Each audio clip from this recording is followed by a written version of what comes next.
Sejam muito bem-vindos. Está aberta mais uma sessão das Novas Crónicas da Idade Mídia, um programa na terceira temporada, um programa de Eduardo Oliveira e Silva, que hoje não está connosco, Luís Marques, Luís Marinho e Rui Pego. Hoje, ao vivo, no Teatro Cine de Pombal, com a presença de alunos da ETAP, a Escola Tecnológica, a primeira escola profissional do país. Muito obrigado por terem vindo. Já conversaremos mais à frente. Agora eu iniciaria, meus amigos, esta nossa conversa, começando com o Dr. Marco Ferreira, vereador da Educação da Câmara Municipal de Pombal, para tentar perceber como é que vocês aqui se viram retratados pelos média na altura da tempestade. Muito boa tarde a todos. Antes de tudo, em nome do município de Pombal, agradecer à Rádio Renascença, nas vossas pessoas, aqui do Luís Marques, do Rui Pedro e do Luís Marinho, a presença em Pombal, e estamos sempre naturalmente abertos a estas iniciativas. Com todo o gosto vos recebemos na nossa casa. Em termos da pergunta e daquilo que foi o papel dos mídia na tempestade, acho que dividimos aqui sinteticamente em dois patamares. Aquilo que foi o papel dos meios de comunicação nacionais, que foram muito importantes para dar a conhecer o impacto a todo o país daquilo que estava a acontecer no nosso território e na nossa região, e sabemos que essa contínua informação foi muito importante para dar esse relevo e fazer também com que se desse importância à calamidade que estávamos a sofrer. E depois o papel dos nossos parceiros locais e regionais, que funcionaram sempre aqui como parceiros de proximidade, muito importantes na transmissão de informação, e todos nós que já não estamos habituados, e falávamos há bocadinho em off, nesta era digital, a ficarmos privados dos nossos principais meios de comunicação, e eles foram claramente uns parceiros naquilo que nós queríamos tentar chegar às populações, embora com essa dificuldade, porque tínhamos um território muito sem comunicações, muito sem internet, e também aí se viu a importância de, num planeamento, numa preparação de futuros eventos, termos instituições como as rádios que estejam totalmente precavidas, que não aconteceu logo no imediato, que estejam totalmente precavidas para a nossa necessidade de chegarmos às populações, que durante muito tempo não conseguimos. Tivemos aqui algumas dificuldades também nos transmissores das rádios, que aos pouquinhos foram recuperando, mas houve aqui situações mais difíceis. Portanto, essa importância, de uma maneira geral, acho que ficou bem expressa para futuro e para planeamento do que podem ser eventos futuros, e também da importância que numa área cada vez também mais difícil, às vezes, de sobrevivência das próprias instituições, temos que olhar para elas como meios muito importantes que também devemos ajudar. E os meios de proximidade reagiram? Estiveram à altura das exigências do momento? Designadamente rádios locais da região?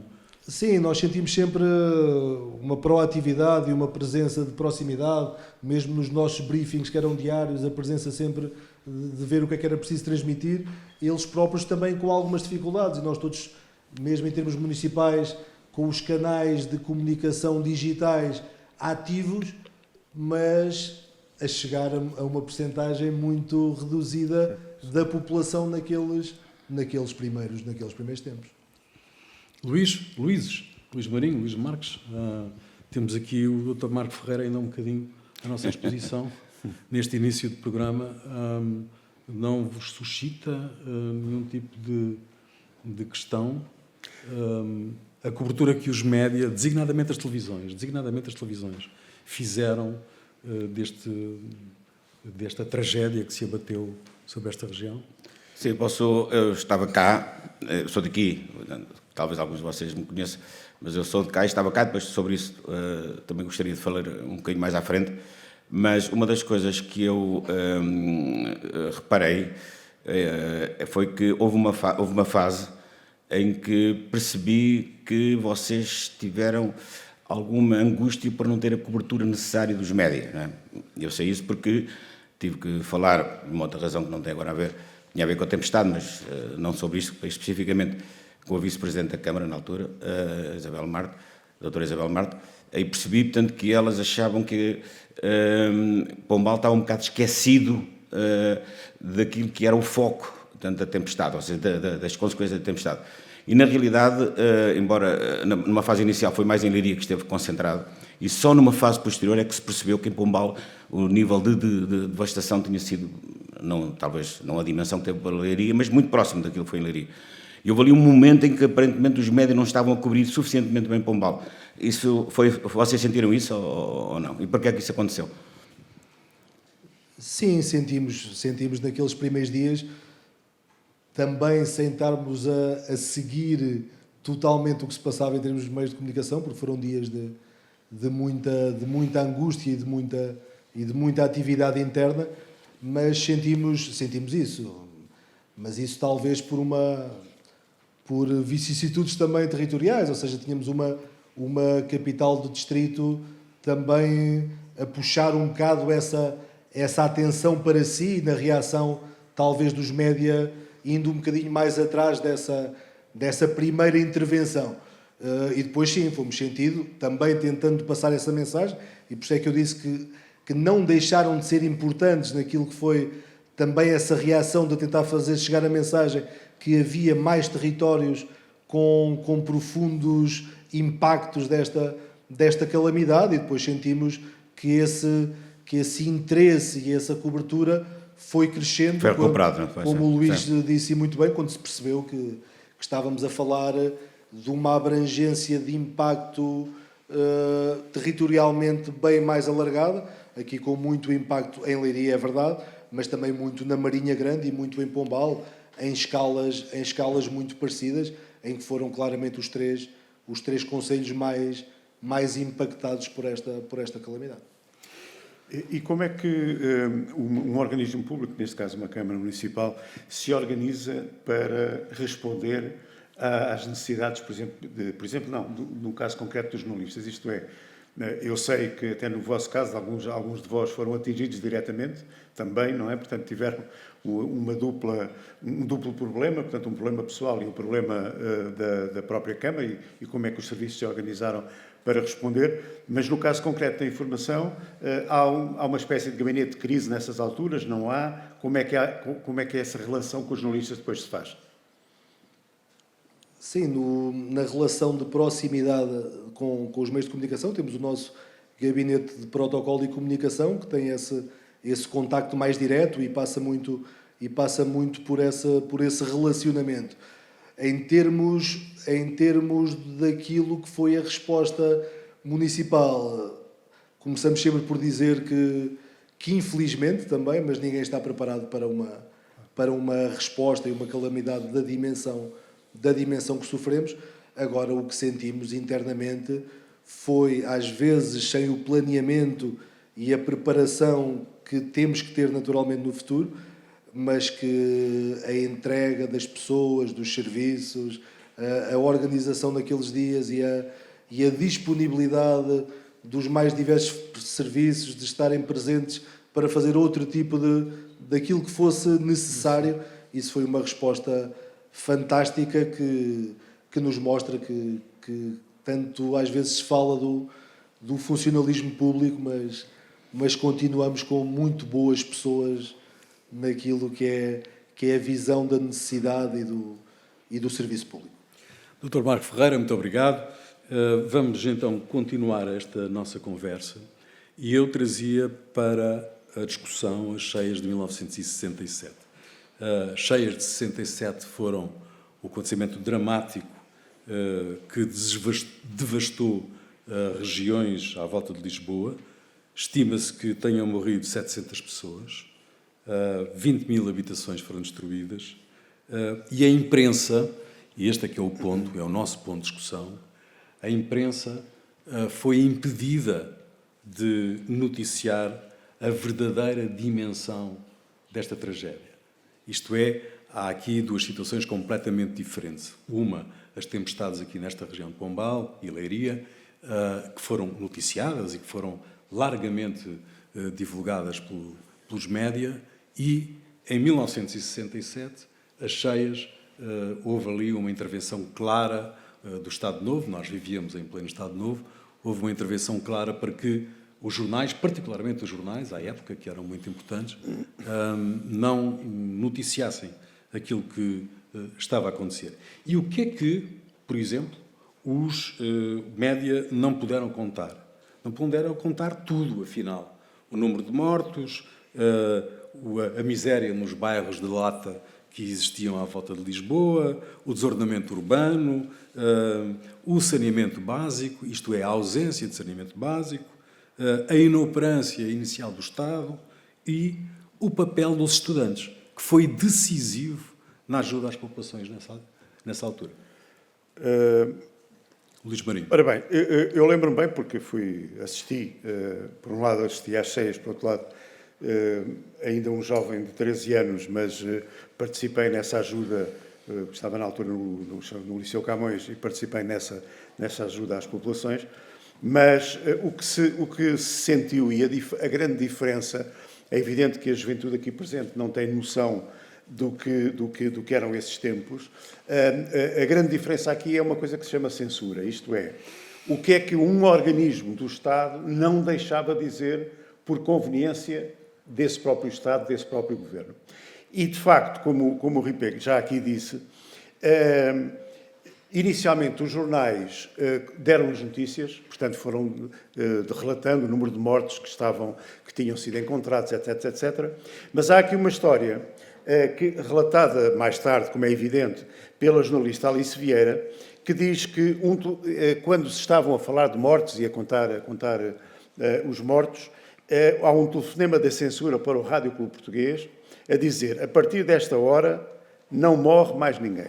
Exato. Portanto, a censura decidiu quem é que morria e quem é que não morria e, portanto, ficou nos números oficiais dessa época o número de mortes, 462.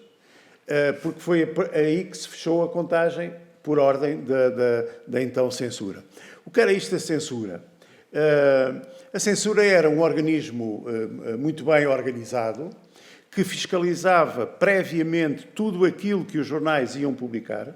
Portanto, os jornais eram obrigados a entregar a esses serviços as suas páginas para serem lidas e para serem cortadas. Isto é, cada censor lia uma parte desses artigos e dizia: isto não entra, isto não pode ser dito, esta notícia não pode passar no jornal, e era assim que as coisas funcionavam. Portanto, vocês imaginem o que era a vossa vida, a vida dos jovens da vossa idade nesta altura, se vos proibissem, por exemplo, de dar notícias através dos vossos telemóveis, não é? Dissessem assim: isso que estás para aí a dizer não se pode dizer, ou houvesse um organismo que cortasse esse tipo de informações. Portanto, era o que na época se fez, neste caso concreto, em relação às cheias, foi exatamente isto. Foi o Estado perceber que quanto mais notícias se dessem e mais fotografias se publicassem, mais se mostrava a grande miséria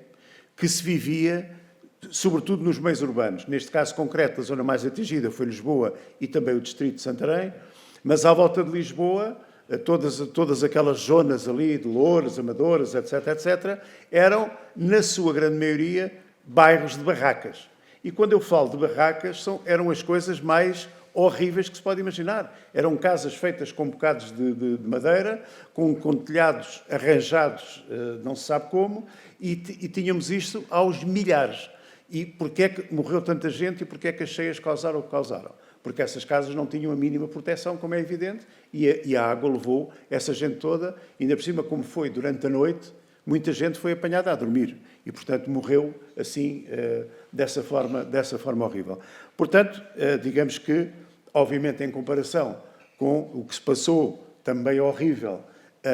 Este ano é evidente que não houve nenhuma ordem do Governo para que não se dessem as notícias do que estava a acontecer. Era o que faltava, não é? Exatamente. Portanto, não houve nenhuma ordem do Governo e os jornalistas tiveram toda a liberdade para fazerem a cobertura que melhor sabiam fazer, até, e penso eu, na maior parte dos casos, no sentido de ajudar. Portanto, eu penso que, e isto também é uma missão dos jornalistas, não é? Em casos de catástrofe, obviamente, a informação também tem que ter esse papel, obviamente, noticiar, obviamente, dizer o que está a passar, mas também no sentido de ajudar com essa informação as populações e os organismos que tratam, obviamente, de ajudar as populações. Neste caso das cheias de Lisboa, os estudantes tiveram um papel decisivo. Mais de 5 mil estudantes envolveram-se eles próprios através das organizações onde militavam, estudantes, a maior parte deles do ensino universitário, para irem ajudar as populações, porque o Estado ficou quieto, não se mexeu. E isto foi um fator, Luís Marques, que desencadeou processos de tomada de consciência por parte de uma geração, obviamente, privilegiada, que tinha depois contacto com aquela realidade miserável que estava à volta de Lisboa. Sim, é verdade. Eu não vivia, na altura, não vivia em Lisboa, vivia aqui perto da Marinha Grande, perto na Praia da Vieira, Praia de Leiria. Não assisti, mas a verdade é que, historicamente, está comprovado que este movimento que o Luís e o Rui falaram criou uma consciencialização nos estudantes da zona de Lisboa para uma realidade que eles não conheciam. E isso esteve muito na origem daquilo que foi todos os movimentos sociais que conduziram até ao 25 de Abril. Portanto, toda a contestação que eu já apanhei depois quando fui para Lisboa, no ano 1971, eu apanhei uma parte dessa contestação que já era muito visível nas universidades, em geral, portanto, quer na contestação na rua, quer dentro, portanto, das aulas e das turmas, e portanto, o ambiente universitário tinha mudado radicalmente, e uma das origens dessa mudança ocorreu precisamente com esta catástrofe, portanto, das cheias. Gostaria só de dar aqui um destaque, duas notas em relação àquilo que já foi dito, que é o seguinte: se vocês compararem o que é de alguma maneira, portanto, o que aconteceu aqui em Pombal e aqui nesta região, na tempestade, simboliza um bocadinho de outra forma aquilo que acontecia, portanto, naquilo que na descrição que agora acabou de ser feita. Vejam, eu estava aqui, quando foi da tempestade, eu estava aqui perto, eu moro aqui perto, tenho aqui casa perto, eu estava cá. E eu, durante semanas, não tive a noção do que é que se estava a passar no país. Ou seja, eu só mais tarde, eu não tinha acesso à informação, não tinha televisão, não tinha internet, não tinha nada. Portanto, eu fui tendo notícias, mas só mais tarde, quando fui para Lisboa e pude começar a assistir, portanto, a ver a televisão, é que eu tive a noção da verdadeira catástrofe que estava a ocorrer no país.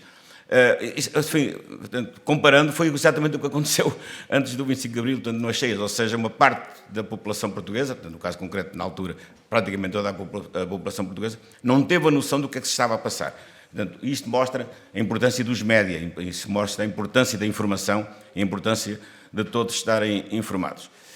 Depois, uma outra nota, portanto, em relação a uma história, aquilo que o Luís estava a dizer, uma história interessante, a importância do jornalismo na cobertura das cheias. O Luís falou no número dos 700 mortos, mas esses 700 mortos não está confirmado por ninguém, nunca ninguém confirmou. É um mistério. Quantos morreram? Nunca ninguém sabe, nunca ninguém conseguiu apurar quantas pessoas morreram. Mas porquê é que se chegou a este número dos 700 mortos? Isso é uma operação jornalística, que é contada, aliás, num trabalho da Rádio Renascença, que eu recomendo, quando vocês quiserem ver, vão à Rádio Renascença e ver lá, portanto, as cheias de 1965, e está lá um trabalho... portanto, muito interessante.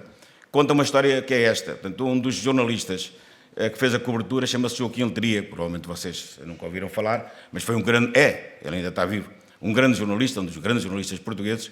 Na altura era um jovem repórter e foi enviado para fazer a cobertura das cheias. Então ele só via corpos mortos, não é? Portanto, mortos.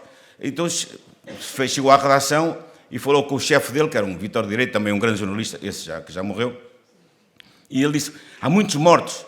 Então ele disse, conta aos mortos. Então ele e mais outras pessoas da equipa dele começaram a contar os mortos e chegaram a esse número de 700. Eles contaram 700 mortos. Portanto, ou seja, o número 700 sabe-se hoje porque houve jornalistas que contaram o número de mortos, contaram os cadáveres. Portanto, porque depois esse número nunca mais foi confirmado por ninguém. Aliás, uma reportagem que também recomendo do Zé Pedro Castanheira no Expresso, há 1 ou 2 anos, foi fazer um trabalho engraçado. Foi, quantos mortos é que estão registados? Porque há centros dos mortos, não é? Portanto, as mortes são registadas. Então ele chegou a um número que é 348 mortos. Ou seja, entre 348, mais o número oficial, que são os 400 que o Luís falou, mais o número que se fala, há aqui uma nuvem que ninguém sabe o que é que foram feitas essas pessoas, o que é que foram esses corpos. Isto alerta-nos para a opacidade do regime, para a opacidade da censura e para a opacidade do controle dos médios, que é algo que todos nós devemos combater. Quando eu falava da... Sim, deixa-me só dar, Luís. para vocês perceberem o que é que a censura fazia. Vejam, por exemplo, uma revista que na altura se chamava Século Ilustrado fez uma grande reportagem, como é óbvio, sobre estas cheias de 1967. Com muitas fotografias, algumas delas logo proibidas, com legendas também cortadas e com títulos para as diversas setores e secções da reportagem. E vejam aqui, por exemplo, que títulos eram cortados. Por exemplo, para os que partem, as lágrimas dos que ficam. Isto não podia ser dito, vejam só. Depois, momentos que não serão esquecidos. Terceiro, Loures, as crianças foram as grandes vítimas. Reparem que isto era cortado pela censura.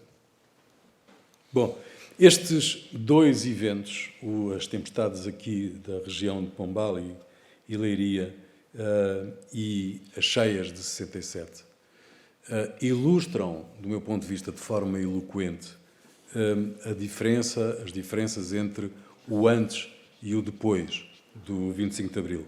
A censura antes, a liberdade de informação depois. Mas o que determina, e vocês são estudantes de tecnologia, o que determina as grandes alterações ao longo dos últimos 50 anos é justamente a tecnologia. Nós viemos do papel, nós ainda somos do papel, vocês já são do digital. Vocês já são, digamos que, nativos digitais. Nós somos imigrantes digitais. Nós viemos do analógico. E, portanto, percebem isto seguramente melhor do que nós tentamos fazer.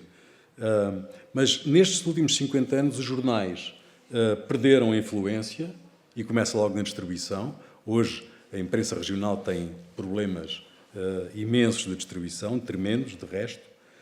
A rádio ganhou uma nova vitalidade com o digital, o podcast. Aquilo que estamos a fazer hoje aqui é um podcast originalmente e, portanto, é uma outra forma de comunicar na rádio, e a televisão multiplicou o número de canais e exibe hoje uma agilidade como nunca teve antes. E as redes sociais. Agora, as redes sociais levantam uma outra questão, que é a questão, obviamente, do combate à desinformação. E que determinam, de alguma maneira, aquilo que é a palavra que pode definir o nosso tempo. Velocidade. O nosso tempo hoje é velocidade. E, portanto, digamos que a questão que se coloca, começando, por exemplo, pela censura, que é um entrave, um obstáculo ao exercício do jornalismo, mas sem censura também há um jornalismo, meus amigos, que não consegue autonomia e não se consegue distanciar dos poderes instituídos.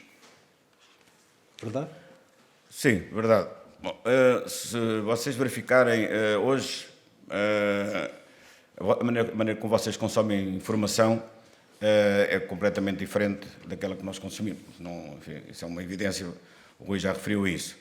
Mas é bom verificar, portanto, que como é que as coisas evoluíram ao longo do tempo, para vocês terem uma noção do que era a imprensa e a comunicação social em geral no 25 de Abril e a hoje. Durante a ditadura, uma coisa que aconteceu foi uma diminuição drástica do número de publicações. No princípio do século, havia pelo menos, contabiliza-se, os números não são completamente rigorosos, do século XX, portanto, ainda no tempo da monarquia, naquela fase da monarquia, de passagem para a República, havia pelo menos, portanto, mais ou menos contabilizadas mais de 600, portanto, publicações em Portugal. Com a ditadura, portanto, depois do golpe militar, o que aconteceu foi uma diminuição drástica do número de publicações, precisamente por causa do controle da ditadura. Embora, portanto, a Constituição dissesse que havia liberdade de expressão, na realidade essa liberdade de expressão era aquela que, portanto, era determinada por lei, portanto, que controlava, portanto, a liberdade de expressão. Portanto, ou seja, não havia efetivamente liberdade de expressão. Portanto, isso limitou muito o número de publicações. No 25 de Abril havia apenas 400 publicações registadas, portanto, ou seja, houve uma diminuição de número de publicações durante, portanto, os 48 anos, portanto, da ditadura.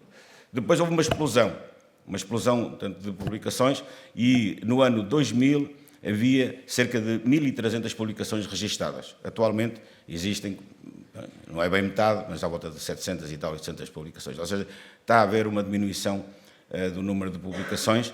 Isto aqui tem a ver com aquilo que o Rui está a dizer, tem a ver, portanto, por um lado, portanto, razões económicas, ou seja, portanto, há uma alteração de consumo muito significativo, o papel deixou de ser, portanto, o meio privilegiado de obtenção de informação, e depois, por razões económicas, também resultam as duas coisas estão ligadas. Vivemos hoje uma outra forma de comunicar, uma outra forma de consumir informação, num ambiente de liberdade, em que os riscos já não são a censura, mas são aquela que se pode dizer a informação não mediada, ou seja, a informação que portanto, obedece a critérios que não são os critérios jornalísticos, os critérios do rigor e os critérios da verdade, aquilo que genericamente se chama atualmente as fake news. Isso é um grande risco e um grande perigo para o qual, portanto, vocês têm que estar alertados. E como é que se combate isto, Luís? Bem, combate-se tentando que cada um de nós, cada pessoa que recebe essa informação, consiga fazer quase um trabalho de jornalista. Isto é, eu recebo uma determinada informação espetacular. Uma coisa que eu acho, isto é uma coisa absolutamente espetacular. Ordem, o primeiro dever que eu tenho é tentar confirmar se isso é verdade. Antes de fazer uma coisa que todos nós fazemos, muitas vezes de uma forma inconsciente, que é começar logo a passar essa informação para os amigos, não é? Começar a divulgar essa informação, que muitas vezes é informação falsa, mas que nós estamos a fazer crescer. Portanto, cada um de nós tem que fazer um bocadinho esse trabalho. Isto é, se eu recebo uma notícia a dizer que foi visto um homem com 4 pernas, naturalmente o melhor é ver assim, isto vem de onde? Vem de um site que eu não conheço, não é? Portanto, vamos lá tentar confirmar isto. Vamos lá ver se os sites de informação conhecidos, dos jornais, da televisão, das rádios, se alguma publicou isto. Vamos ver. Quase de certeza que nenhuma publicou, não é? Como é óbvio. Portanto, logo aí eu devo começar a pensar, isto não é verdade. E depois fazer algum trabalho, fazer cruzamento de informação para perceber e para tentar saber separar sempre o que é verdade do que é falso. Porque, de facto, a nossa tendência, muitas vezes, recebemos uma informação completamente inusitada, uma coisa espetacular, e a primeira coisa que fazemos é agarrar nessa informação e passá-la aos amigos. Passar à nossa rede de contactos. Estamos a fazer o quê? Estamos a ajudar a que a informação falsa seja cada vez mais divulgada. Portanto, o que é que temos que fazer?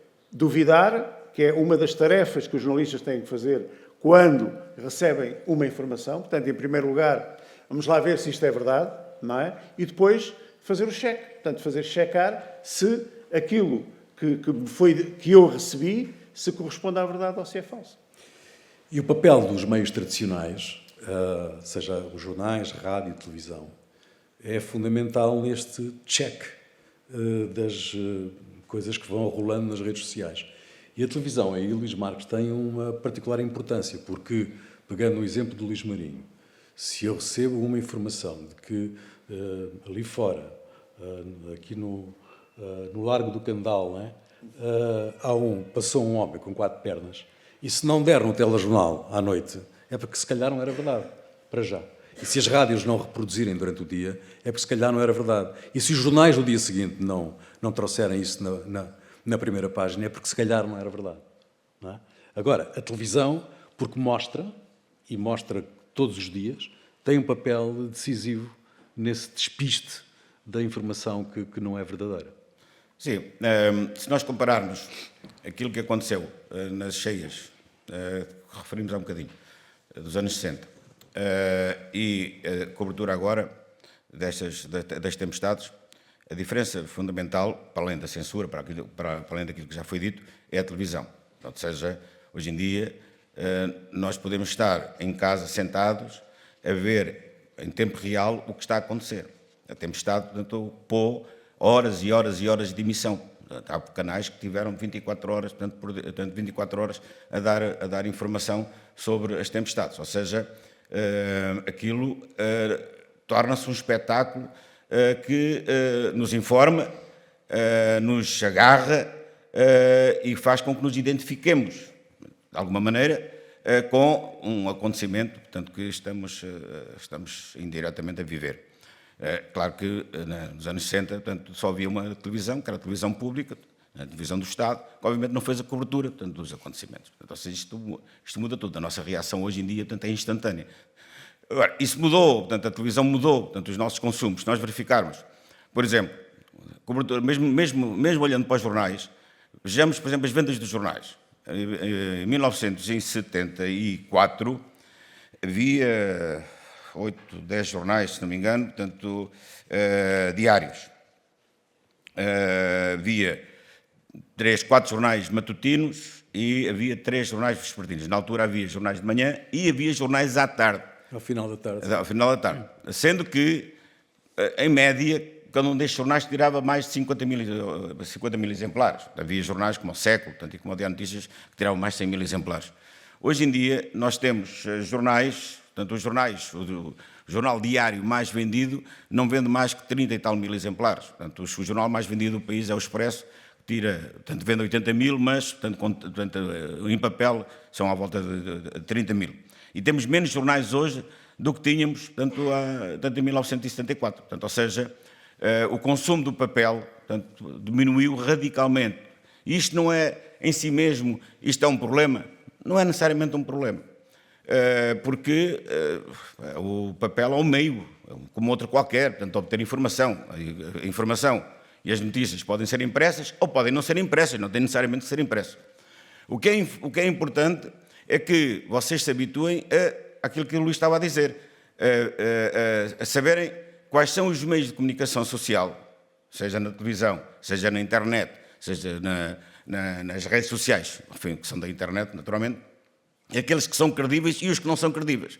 Porque hoje em dia não há outra maneira, portanto, de vocês, para tanto obterem a informação, isso eu percebo portanto, o vosso é a vossa idade, portanto, é o vosso tempo, não é o nosso tempo, o vosso tempo é esse. Portanto, e no vosso tempo vocês têm muito mais informação do que nós tivemos. Isso é bom, claro que é bom. Portanto, o que é importante é vocês distinguirem dentro do que é bom aquilo que é bom e que é mau, porque também há mau. Portanto, e é essa distinção e essa capacidade de distinguir, portanto, aquilo que é verdadeiro e daquilo que é falso, aquilo que é bom daquilo que é mau, aquilo que vocês devem acreditar e aquilo em que não podem acreditar, que é fundamental para vocês estarem bem informados. Agora, não é possível fugir do audiovisual. Sim, não é de todo. Portugal teve um império, não é? Teve colónias, teve territórios em África. Quando se deu o 25 de Abril, porque havia censura, os territórios africanos não souberam de que tinha existido um golpe em Portugal, um golpe militar em Portugal. Só souberam no próprio dia. A rádio foi dando umas notícias, mas nada confirmado, e só num vespertino, num jornal que saía ao final da tarde, em Luanda, por exemplo, é um dos exemplos, é que vinha uma nota informativa do governador-geral à época de Angola, que dizia que, parece que há umas notícias, umas movimentações em Lisboa, mas não se sabe muito bem qual vai ser o desfecho. 2 dias depois, o senhor era demitido de governador-geral, porque, obviamente, o novo poder instituído em Portugal entendia que se devia avançar para a autodeterminação e a independência daqueles povos.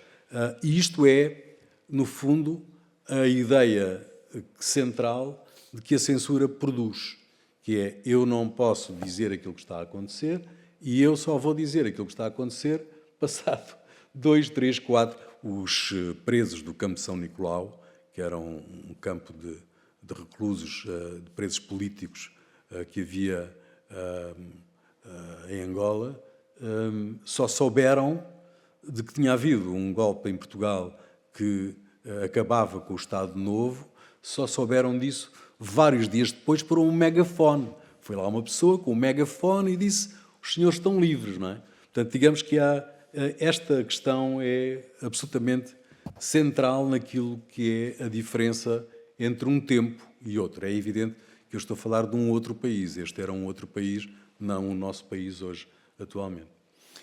E há depois o que já agora, para percebermos um bocadinho o antes e o depois de 25 de Abril, a explosão de imprensa, sobretudo da imprensa, a seguir ao 25 de Abril, não é? Portanto, passámos eram 8 ou 10 jornais diários que existiam. Não houve um grande número de jornais diários que aumentou, mas houve, sobretudo, a chamada imprensa partidária, que explodiu completamente. Portanto, começou a haver, para além também, cada um com o seu partido, portanto, começaram a aparecer montes de partidos políticos em Portugal e cada um tinha sempre um jornal. Não é? Portanto, houve uma explosão da imprensa, uma coisa absolutamente assustadora, e assustadora no bom sentido, porque havia uma fome de informação que as pessoas tinham e queriam e, sobretudo, uma fome de informação e, por outra, uma necessidade de expressão.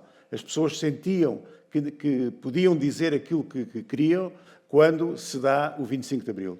Portanto, aquilo que vocês hoje vivem, que os vossos pais já viveram também, numa boa parte dos casos, só os vossos avós, certamente, é que se lembram desse tempo, aquilo que vocês vivem, que parece para vocês, e ainda bem, que é adquirido, absolutamente natural, portanto, que sempre existiu, não existiu sempre. Portanto, há 50 e poucos anos atrás, a vida das pessoas era completamente diferente do ponto de vista das liberdades e até do ponto de vista económico, mas, sobretudo, do ponto de vista das liberdades. E, portanto, é bom que vocês vão pensando nisso, no sentido de nada é adquirido. Isto é, a democracia e a liberdade não é um bem totalmente adquirido. É preciso que a gente vá lutando por ela, sempre, não é? Que a defendamos todos os dias, porque muitos perigos em relação à liberdade e em relação à democracia nos espreitam. É bom estarmos sempre muito atentos. Mas esta marca, o 25 de Abril, que é uma marca tão importante, não vai deixar um marco, não é? Porque todos os projetos de construir um museu... O Marco está ali. Todos os projetos de construir um museu, digamos, fazer prevalecer esta data ao longo do tempo, estão comprometidos, não é? Isto quer dizer o quê? Que o 25 de Abril, daqui a uns anos, será como o 5 de Outubro? Bom, ninguém está muito preocupado. Eu espero que não. Claro que, à medida que nós nos vamos distanciando dos acontecimentos históricos, o impacto e a relação afetiva e emocional que temos com eles, portanto, vai diminuindo, não é? Vão passando a ser coisas como se estivessem no museu. Nós olhamos para o 25 de Abril, é como se fôssemos ao museu, para víssemos ali o museu, portanto, 25 de Abril.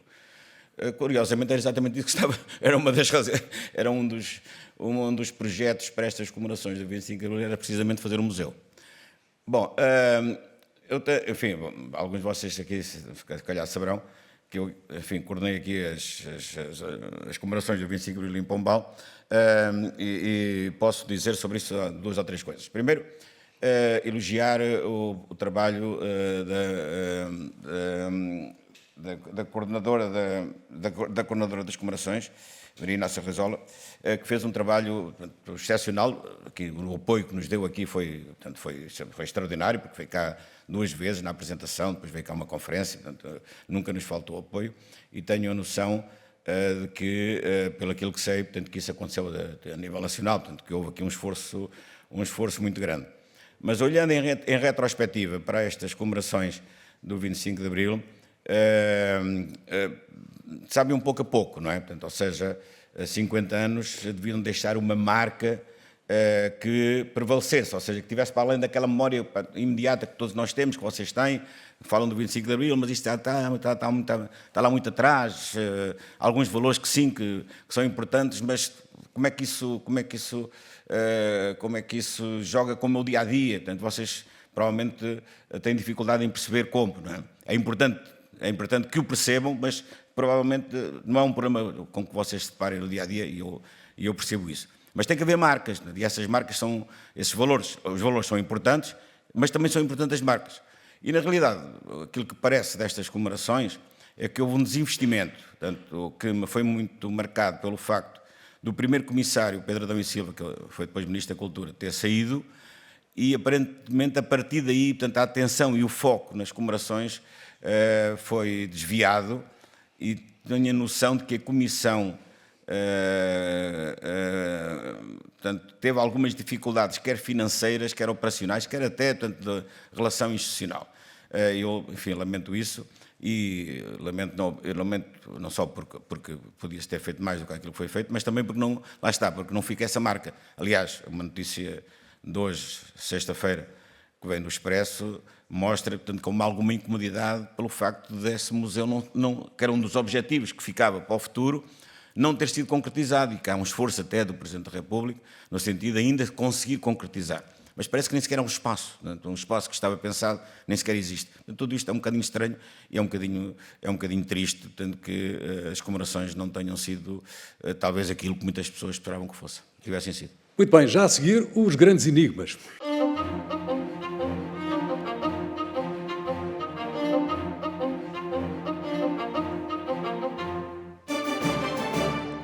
Os grandes enigmas, nós deixávamos aqui, nós normalmente fazemos, cada um de nós traz um enigma.